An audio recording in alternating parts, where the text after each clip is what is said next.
वालेकुम या आगे मदद मां लाहौती अदनान अली आ रही गोठ प्यारो खान आ रही सिंध हुकूमत के अपील तो कयां त एडो जुल्म असां हारी नारियुनि सां छो भाण कारो वरितोसीं 15,000 16,000 रुपया बोरी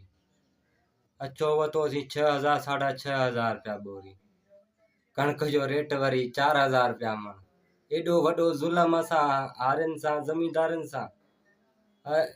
ये जुल्म जे तव्हां सिंध हुकूमत असां ते कंदी रही त पोइ असां मज़दूर माण्हू हारी माण्हू ख़ुदकशी करे पंहिंजे बचनि खे ज़हर ॾी मारे छॾींदासीं ॿियो छा कंदासीं हेॾो कर्ज़ किथां लहंदो दवा जी बोतल वठि त 2,2500 रुपया कणक जो रेट 4,000 रुपया ख़ुदा रा ख़ुदा जे ख़ौफ़ खां ॾिजो असांखे पंहिंजो हक़ ॾियो असांखे वधीक न खपे असां पंहिंजी महिनत करे असां पंहिंजे